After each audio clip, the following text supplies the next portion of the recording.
مغفرت کر دوں. اور پھر رمضان شریف کی تو بات ہی جدا ہے. ماہ رمضان تمام مہینوں کا سردار ہے. میرے آقا مصطفیٰ کریم رؤوف الرحیم صلی اللہ علیہ وسلم فرماتے ہیں ماہ رمضان کو سارے مہینوں پر ایسی فضیلت ہے جیسے مجھ محمد کو تمام مخلوق پر فضیلت حاصل ہے. میرے آقا فرماتے ہیں ماہ رمضان شریف میں اگر تم ایک نیکی کرتے ہو تو اللہ تمہیں 70 کا ثواب عطا کرتا ہے, اور تمہارا خلوص بڑھ جاتا ہے تو اللہ تمہیں ایک نیکی کا 1000 عطا کرتا ہے. اخلاص اور بڑھتا ہے تو اللہ ایک نیکی پر تمہیں بے حساب ثواب عطا کرتا ہے, اس کا کوئی حساب ہی نہیں ہوتا. آقا کریم رؤوف الرحیم صلی اللہ علیہ وسلم فرماتے ہیں یہ ماہ رمضان کیا ہے. اللہ کے محبوب مصطفیٰ کریم صلی اللہ علیہ وآلہ وسلم ماہ رمضان شریف کے روزوں کی اہمیت بیان کرتے ہوئے فرماتے ہیں کہ ماہ رمضان شریف کا ایک روزہ اگر کوئی چھوڑ دے اور پھر ساری زندگی اس کے بدلے میں روزہ رکھے تو ساری زندگی کے روزے اس ایک ماہ رمضان کے روزے کے برابر نہیں ہو سکتے. یہ ماہ رمضان شریف کے روزے کو فضیلت حاصل ہے. اور اللہ کے حبیب صلی اللہ علیہ وسلم فرماتے ہیں جو ماہ رمضان شریف میں عبادت کر کے اپنی بخشش نہیں کروا سکتا, اپنی مغفرت نہیں کروا سکتا, پھر اس کو کبھی موقع نہیں ملتا کہ وہ اپنی مغفرت کا سامان کرے. آقا کریم صلی اللہ علیہ وآلہ وسلم فرماتے ہیں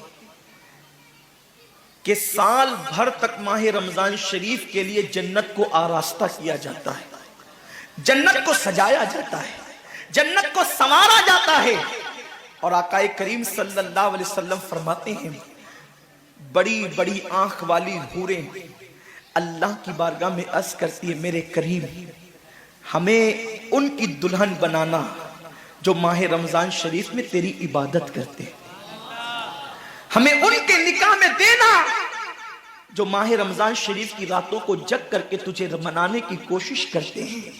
آقا کریم صلی اللہ علیہ وسلم فرماتے ہیں اگر کوئی بندہ ماہ رمضان میں زنا سے بچے, شراب سے بچے, جھوٹ سے بچے, کسی کو تہمت لگانے سے بچے اور ماہ رمضان شریف کا احترام کرتے ہوئے گناہوں سے بچے تو اللہ تبارک و تعالی ہر رات کے بدلے, رمضان شریف کی ہر رات کے بدلے 100 حوروں کے ساتھ اس کا نکاح فرمائے گا. یعنی 30 راتیں ہیں تو 100 حوروں کے ساتھ اس کا نکاح ہوگا.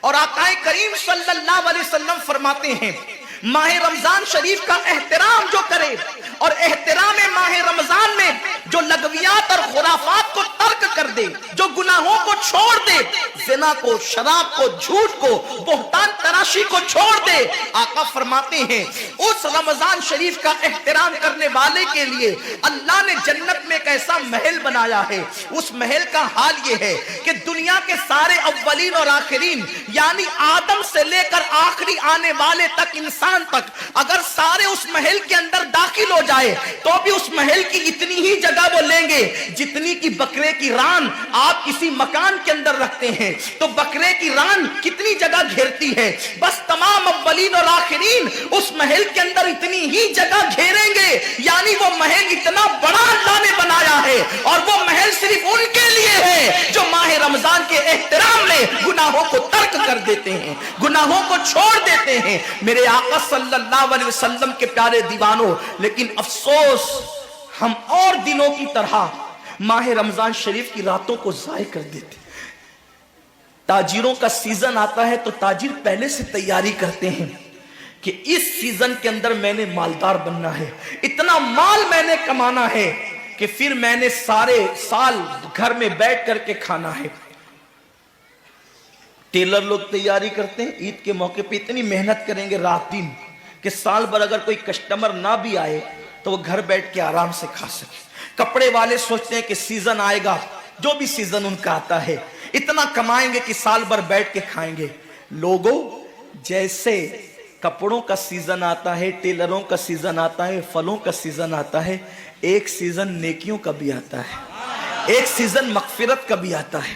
ایک سیزن جنتی بننے کا بھی آتا ہے، ایک سیزن اللہ کو راضی کرنے کا بھی آتا ہے۔